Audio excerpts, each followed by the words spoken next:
I hope you guys are doing very well and that your preparation also is doing very well.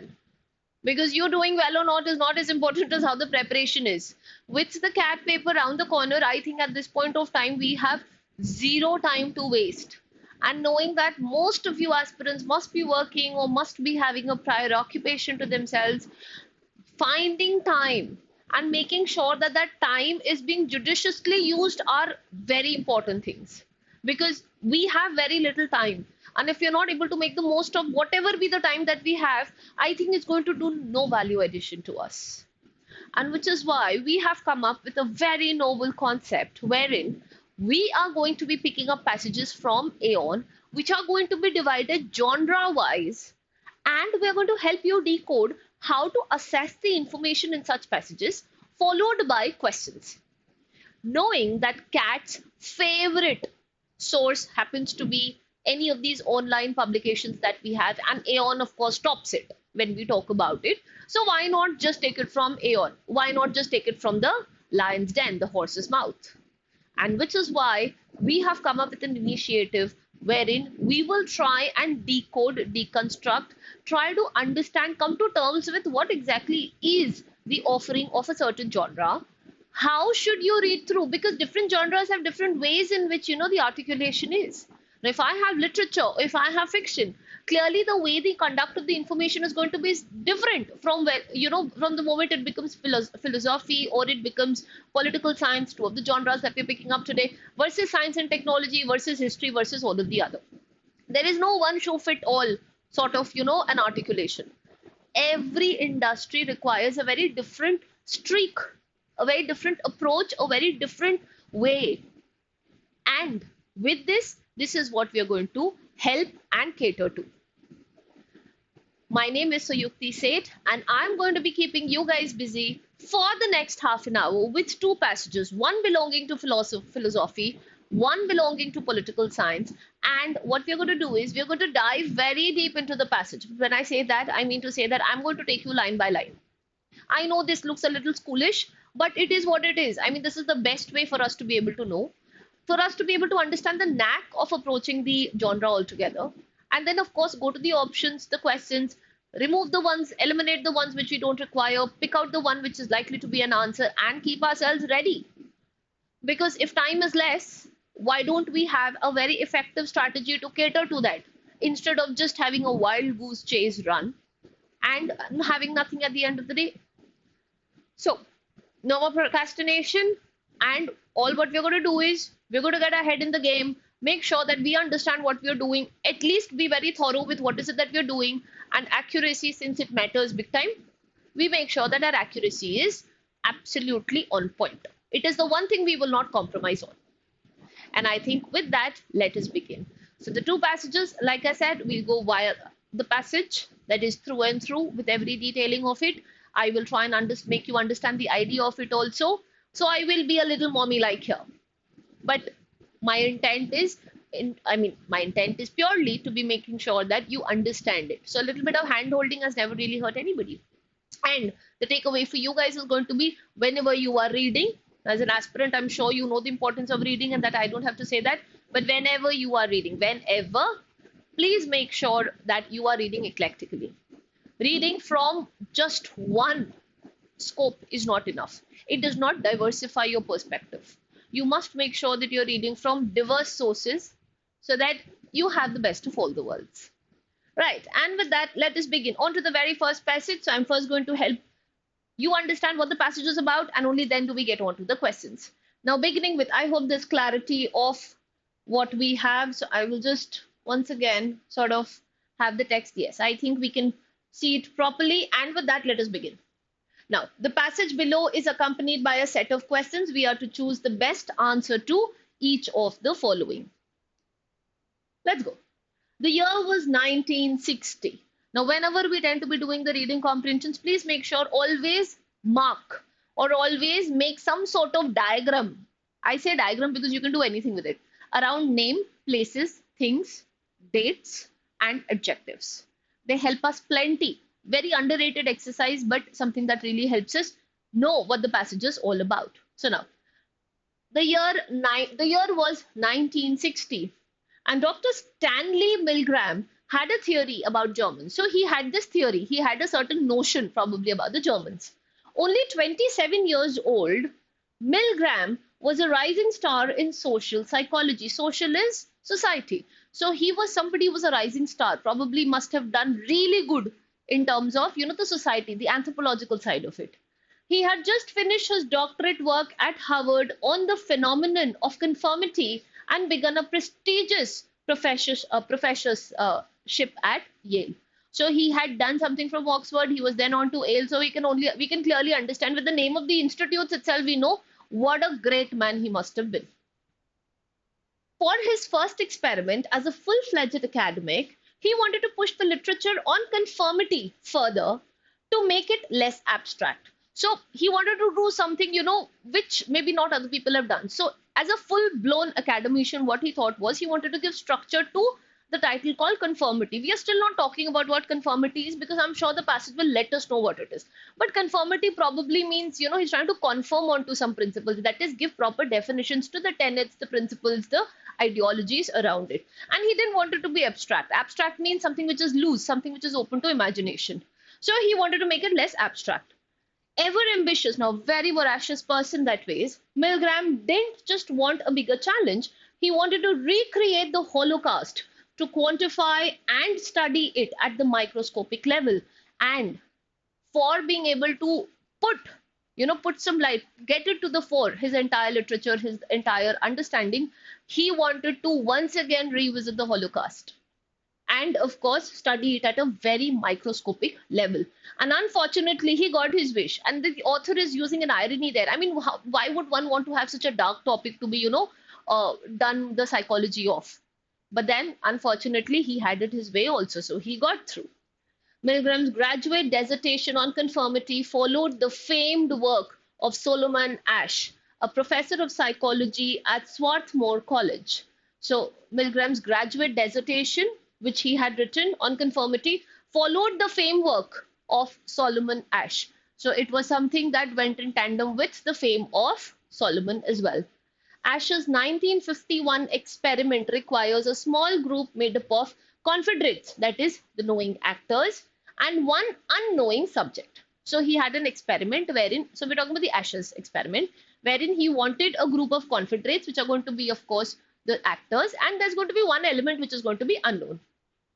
They are presented with a card with a single black line, then shown another card with 3 black lines of varying length. So they were given one card, just make black line. If they were given another card, just make 3 varying black lines. The participants must pick one line out of the 3 that matches the single line. So they had to understand that one line matches which of the 3 on the other card that is there. It's a task so easy, everyone gets it right on their own. But in this experiment, the unknowing subject goes last. After the confederates have all given the same wrong answer, so the last person to go is the unknown person. Unfortunately, the confederates who were there, who were the actor group, सबने गलत जवाब दिया था. Asch found that under these circumstances, a third of subjects routinely confirm by giving the incorrect answer. And he understood that, when there is a group, there is this herd mentality that goes in wherein routinely सबने ही गलत जवाब दिया.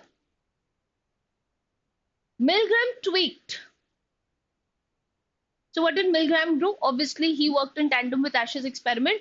So Milgram tweaked Asch's experiment a bit. He changed it a little, using auditory note lengths instead of the lines. So he used auditory, that is sunne wali, tones usne li instead of the lines, and sought an international comparison. And instead of just a group, like a sample, he went international comparison.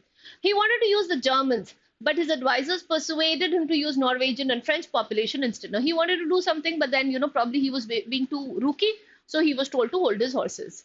The results would go out to be published in Scientific American, but Milgram was unsatisfied. He was probably just being a little cautious about Milgram, but Milgram was like, no, I don't like this.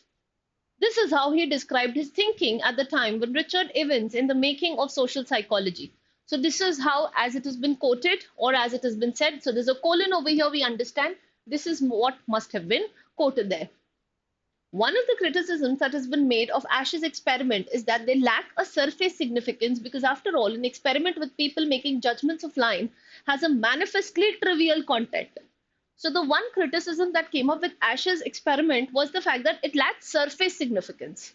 So though it visibly felt as if you're trying to show what conformity is and how everybody agrees to it, but there was no depth to it, right? Because of course, after all, an experiment of making people's judgment of lines has manifestly trivial uh, content. So it seemed as if it was very shallow and that it was just about the lines that had to be picked up.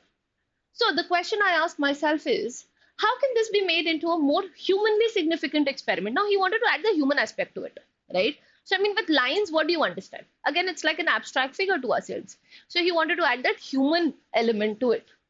And it seemed to me that if instead of having a group exerting pressure on judgment about lines, the group could somehow induce something more significant from the person, then that might be a step towards giving a greater significance to the behavior induced by the group. So he thought, let's put the human element in. And now let's see, instead of just making sure what the judgment has to offer, let's see what one person's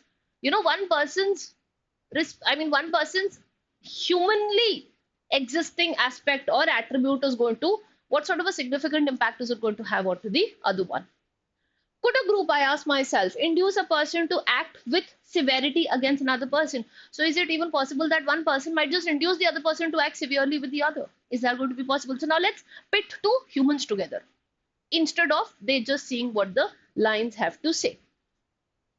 Now, Milgram made sketches of a long box with circular buttons numbered 1 through 9. So he made a sketch of this long box, 1 to 9 number kar diya. It was an electric shock indicator, a way to quantify and measure a person's willingness to torture. So it was an electric shock indicator telling us how much are you willing to endure the shock. This was the significant test he was looking for. No one would actually be shocked, of course, but the confederate would fake it. So no one would really be shocked. Nobody will be given the electric shock, but the actors who are going to be there, वो fake करेंगे कि पड़ा हमको electric shock. There was only one problem. In Ash's experiment, it was easy to get a control test without the group pressure. You all had to do what was given in the same line to an isolated individual. So you basically just had to do, you all just had to make an impact on that basis the line that was there. But without the group, a lone person wouldn't have any cause to shock a stranger. But if it is not a group, why would just one random person ever want to be shocking the stranger? The control would require the experimenter to order the subject to perform. So with this, what is going to happen is the person who's controlling it, he will have to tell the subject, this is what you have to do. In what he later called the incandescent moment, Milgram became more interested in the control than the test. And then came this epiphany, then came this light bulb moment wherein, so that is how the incandescent moment, right? So anything which is incense or incandescent is anything with respect to light. So obviously एक light bulb moment उसके पास आया and suddenly Milgram को control ज़्यादा पसंद आने लगा than the test. He wondered how far people would go to follow his orders, and so he shifted the experiment's focus from conformity to obedience. And so he changed it from conformity, that is, will everybody conform to the same behavior, वहां से हट के obedience पे आ गया वो पूरा. He planned to try it on Americans in New Haven, after which he would perform the experiment in Germany to compare the two. First America, then Germany, then comparison. But once he saw the first results, Milgram knew that Germany comparisons wouldn't matter. But then the moment he saw, he was like, okay, dude, I don't need to see what's going to happen in Germany because he probably got what he got. So it's basically trying to be seeing what power and obedience can do to people. Although herd mentality is such wherein one conforms to a certain behavior, everybody is going to do that. So what happened in the first test was, while one went and said, so the group of confederates went and said, ये है, ये है, ये है, तो peer pressure and all things alike, उसने भी जाके बोल दिया, सब गलत थे. But इस बंदे ने फिर change किया उसको. इसने बोला कि अब सबके बदले अगर वो order करेगा कि जाओ उसको shock दो, तो किस basis पे कितना shock देंगे? There has to be a reason for me to be able to induce that. And then he flipped on to the idea of obedience and of course the experiment that he had. So quite an interesting man, Milgram over there. But we don't have to do anything with how interesting he is. Now let's try and understand what is it that the options have for us. Beginning with the first. From the passage, it can be inferred that Milgram's earliest professional work was directly inspired by. So who was the one person that we can, it is an inference question. Inference means It is not likely to be mentioned, but it will be something that we'll be able to identify from. So what was, I mean, it can be inferred that his earliest professional work was directly inspired. So who became the source of the inspiration? I think second paragraph, first line, wherein he was trying to replicate the same experiment as Ashes back, and he worked quite in tandem with, the way he did. So I know that whatever be my answer must take the word Ash into its consideration. Now let's see. The methodology and finding of Solomon Ash's research on conformity, definitely, let's reserve this. The need to expand on earlier visual judgment studies of in social psychology. No, the earlier visual study, okay, it was about the lines, it could be visual, but no, we need to understand where did he get the inspiration from. So we need a person, right, or we need a motive to be inspired from. Observations of how group consensus could influence individual decision making. Now this was the result of it. The result can't be an inspiration, right? It's only when you replicate you get the result. So this can't be. The academic tradition of the Swarthmore College and studying. No, it was not the academic tradition, it was the guy who was studying here is who inspired him. So our answer over here is going to be option A. I hope this one's clear. Let's move on to the next. Now, which of the following best captures the meaning of incandescent moment as used in the passage? So we did speak about it, and incandescent is going to be anything which is now going to be like this light bulb moment. That one bright idea, that would have come in. So let's see. A moral awakening. Now, let's just drop this option here. It was not a moral awakening. He was like, okay, wow, voila, idea. Let's shift this to there. So that is what happened. It was not moral. Let's remove this. A flash of insight that redirected Milgram's research focus entirely? Yes, because from conformity he went to obedience. It changed, so very well. Flash of insight makes sense. Let's reserve option B. A sustained period of professional recognition? Well, that's not what it is, because it was momentary, so we understand it was like a flash in the pan sort of a moment. A gradual realization that group pressure was less important than authority? No, that's not what it is. It is only when there's a seed of thought came in where he thought that, okay, isko aise karte hai. This makes more sense. So clearly our answer will have to be option B. Let's try the next one. Now, according to the passage, which of the following was not mentioned as a factor influence Milgram's redesign of Ash's conformity experiment? Sorry. So which of the following is not? 3 of the answers are going to be true. 1 of it is going to be false. We have to find the one that is going to be false. The perception of judging line length lacked meaning, real world relevance. Of course, that was one of the reasons as to why he wanted to redesign. This is true. Can't be my answer. A desire to explore whether group influence could provoke harmful action towards others. Well, this is also something that he wanted to do. So if he wanted to do, of course, this was a reason why he redesigned Ash's experiment. True. Can't be my answer. His advisor's recommendation to replace German participants with other national groups. Well, yes, that was one of the reasons he again had to redesign. Makes sense. This is also true. Can't be my answer. The availability of advanced digital equipment to stimulate electric shock. Now, nowhere in the passage have we talked about advanced digital requirement or equipment. He had more equipment, so he thought, let's just refurbish this experiment. No, that was not the reason. The correct answer becomes D. Because question हमसे पूछ रहा है which of the following. So there are 3 reasons why Milgram ने redesign किया Ash के experiment को. Give me the one reason जिसकी वजह से उसने नहीं किया. So obviously this is what becomes the answer. Always break down the question to help yourself understand better.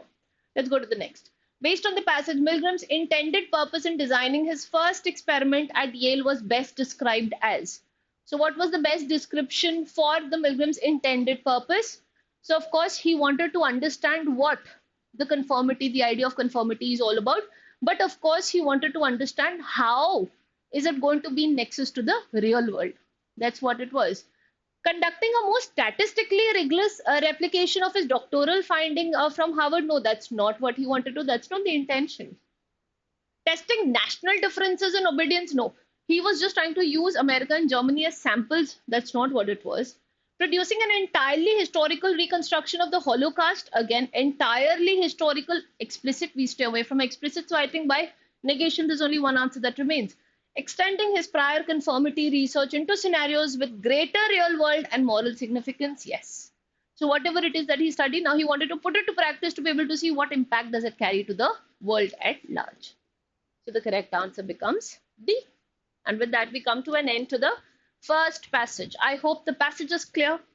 I hope the options are absolutely clear and that you have understood why the other options did not stand a chance to be the answer. And with that, let us now move on to the next passage that we have. Again, first things first, you're going to read the passage and then move further. In the 1930s, many European academics sought refuge in the United States, escaping the quickly deteriorating political situation in their home countries. So in the 1930s, what had happened was बहुत सारे European academics थे, वो लोग refuges to be able to take shelter. United States में लेते थे because they wanted to escape this deteriorating political situation. बहुत खराब चल रही थी. Jewish scholars were cleansed from the academy in Germany with the 33 law of the restoration of the civil service and could sense that they were more likely to lose more than their jobs if they stayed. So there was this cleansing that happened. Cleansing मतलब एक साथ सबको ostracize कर रहे थे, निकाल रहे थे. And बहुत कुछ stake पे था more than their occupation, which means their life. Non-Jewish scholars of the liberal and the left persuasion also saw no future for themselves in Germany or Austria under the Nazi occupation and had good reasons to fear the same kind of fate that would befall the Jewish population of Europe. So even the the non-Jewish scholars of the liberal and the left also thought that there isn't much scope for them to stay back. Prominent in these vulnerable groups were the philosophers, सबसे ज़्यादा philosophers थे, among them the majority of the Vienna Circle, of which most of them were from the Vienna Circle. It is no exaggeration to state that their transplantation to the US transformed philosophy in that country. So the fact that they went from there one place to there, transplant हो गए ना किसी और country में, तो obviously philosophy भी तो affect होगी because philosophy is directly interwoven with your surroundings. Making English the dominant language of international philosophical inquiry at the same time as depriving Germany and Australia the best philosophical minds with consequences for decades thereafter. Obviously समाज चले गए, brain drain हो गया, तो easily most of the philosophy is in English. And why these European nations lack the reputation, the credit for it. There is reason for celebrating this European contribution to the academic culture of the US as well as the mourning loss. And there is a reason. There's a reason why this happened. It's pretty evident. Right? Migration हो गया सारे talents का, तो ये तो होना ही था. It would, however, be a grave mistake to overlook that within this migration to the US, there was a small minority of scholars who had a profoundly negative effect. But needless to say, कुछ के साथ बुरा भी हुआ है. They may have little influence on the academic discipline of philosophy, but they have disciples within the Department of the Political Science and in some of the most prominent law schools, including Harvard and Oxford. They might not have made big, but then they do have disciples who have done some very monumental work. More important is that their influence extends far beyond the academy and their impact is growing in time of the Brexit, making America great again, Viktor Orban and Vladimir Putin. So of course their work extends far beyond just the geographical understanding. That is what it goes to say. Eric Voegelin from 1901 to 85 was the most influential member of this group, which gravitated to the intellectual circle around William Buckley and his magazine National Review, and which laid the basis for the toxic and the complex blend of militant Christian conservatism, libertarianism, and anti-libertarianism that drives the Republican Party in the Donald Trump era. And then we had this guy who was one of the main contributors to be able to say why the Republican Party is what it is. Why do they have such mentalities? It is because जो diffusion, जो dissemination हुआ है ideologies का, वो बहुत ही ज़्यादा crazy हुआ है. Voegelin was German but studied at the University of Vienna, where he became the professor in the Faculty of Law in 1929. In 1938, he escaped to Switzerland, then left for the US. So that was his brief history. He spent much of his career at the Louisiana State University, later at the University of Munich and Hoover Institute of the Stanford University. बहुत ही पढ़ा लिखा बंदा है, and again it's telling us about his academic transition. The website of the Eric Voegelin Institute of Louisiana State claims him as one of the most original and influential philosophers of our time. So he's also been given the title of being the most influential. Now, Voegelin was neither Jewish nor a socialist. He was neither of the two. The intellectual historian Mark Lila claims that Voegelin had to flee Austria because in the two books published in the early 1930s, he had been attacked as the pseudo-scientific work supporting the Nazis' biological racism. So he had to actually leave because those are the kinds of allegations that were being put to him. That made him a choice target for the Austrian Nazis. They're like, isko to marna padega abhi. Who authorized his arrest immediately after the Anschluss in 1938. And they were like, please go nab him and bring him. Leela's claim is misleading, to which the author says, Leela ka claim misleading hai. In his 1973 autobiography, so this guy wrote for himself, Vogelin himself does not state that he feared arrest, only that he had been fired from his academic position and feared the confiscation of his passport, which would make him an emigrant, which would make emigration difficult. So he went about by saying that it was his life at stake, which is why he ran away. But he in his autobiography wrote that no, he was fired. उसको लग रहा था कि उसका passport रख लेंगे और फिर वो कैसे करेगा, इसीलिए वो भागा था. More important is that Leela fails to situate his claim in the context in which Vogelin wrote these works and says nothing about Vogelin's own position at his time, thereby perpetuating the official view of Vogelin's many admirers, which he himself was careful to encourage. Now, Vogelin was very careful. But of course, with the way Leela sort of, defiled his image, it's really created a dent, especially, with the kind of following that he has. In his autobiography, Vogelin writes that his critique of biological theory as a basis of racism was not quite compatible with National Socialism, and that one of his first book on this topic was withdrawn from circulation by the publisher and the remainder of the edition was destroyed. He actually went about by saying that it was not something that supported the idea of socialism or did not flavor it, and which is why it was brought back from circulation and was destroyed. So it was not that, and he was somebody who was very careful with how he wishes to put out his thought. So Leela seems to have not really done a good job in terms of giving any veracity to his works. Very interesting passage, very good passage. And now let's get back to the passage. Let's get back to the questions. The author's primary criticism of Mark Leela's portrayal of Eric Vogelin's departure from Austria is that Leela. So what was the criticism? Leela ne kya gadbad kiya tha? Overlooks the broader historical and personal context of Vogelin's action while uncritically accepting a narrative shaped by Vogelin's admirers. Well, yes, definitely उसने overlook किया उसका broader aspect जो है, and उसने क्या किया, उसने उसके admirers के perspective से बता दिया, which is wrong because there was a very different reason for why he left, and that he himself recalled the publication. The publication was cancelled. He himself recalled most of the books because he knew that it was not creating the right impact. So obviously there was the big time overlooking. Let's reserve this. Misrepresents a chronology of event. No, chronology is the time stamp. No, she misrepresented the reasons of the event, not the chronology. इसको यहीं पे छोड़ देते हैं. ये word गड़बड़ है. Assumes that Vogelin was a socialist sympathizer, thereby overstating the ideology threat he posed to the Austrian Nazis. No, nowhere does she go to assume. She's very point blank went about by saying that this is the reason why he left. So this misrepresentation, there is overlooking. Ignores the fact that Vogelin's professional connection in the United States were the primary reason. No, it was never the primary reason. The primary reason was that he was chucked out of the job. तो ये तो बिल्कुल भी नहीं हो सकता है. अगर कोई टक्कर देता थोड़ा सा भी तो C दे सकता था. But we have A, which is clearly a better answer for us. Okay. Let's get to question number 6. According to the passage, which of the following best captures the dual consequence of the migration of philosophers from Europe to the United States in the 1930s? Dual consequence kya tha? It fostered the rise of political conservatism in US academia while weakening the liberal movements. Bhai liberal to hua hai. Weaken to hua hai. And it fostered the rise of political conservatism. No, philosophy badi US mein. Political conservatism nahi, hata do.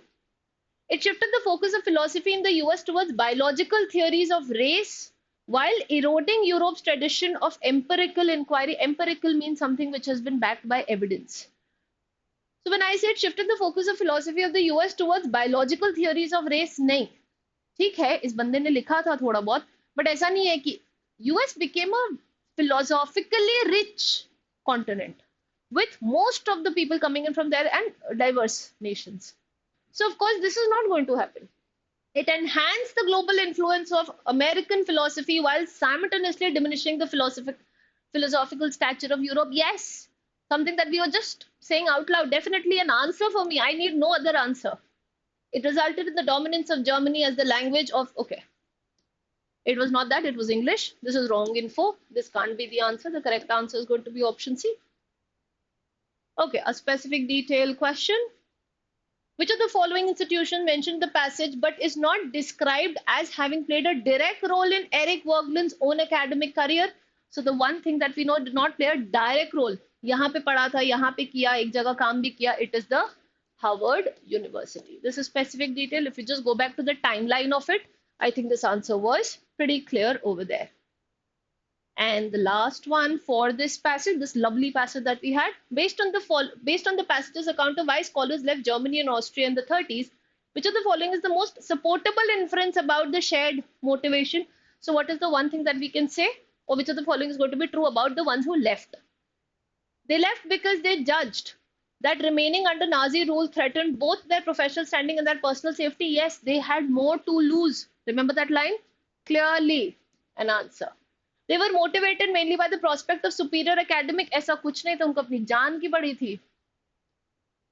Their departure resulted chiefly from principled ideological opposition to Nazism rather than the immediate fears of security. No, they've sort of changed the status quo. It was security of livelihood first, then the other, not the other way around. This is flipped, not the answer.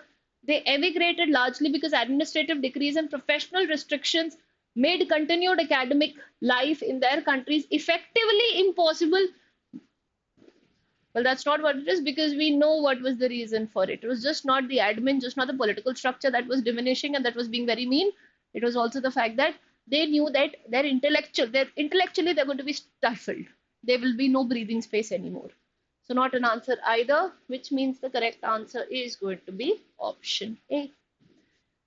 And with that, we come to an end to the wonderful, interesting session, at least for me. I hope this has been of immense value addition for you guys. I'm going to see you guys next time again with 2 more passages, superbly interesting. Now, one more thing, guys, these are abridged passages of the original article. So if you wish to read the original article, you can always go on to AEON and just search for the couple of keywords and you will find what is it that, the original article is all about. And with that, I shall be taking your leave. Thank you so much for giving me your valuable time. I'm going to pop back very soon with 2 more passages and we're going to do the same activity. I hope you have found it fun and you've also been able to understand how is the language of the information that has been given out. Stay tuned. I will be seeing you very soon once again. Thank you, everyone.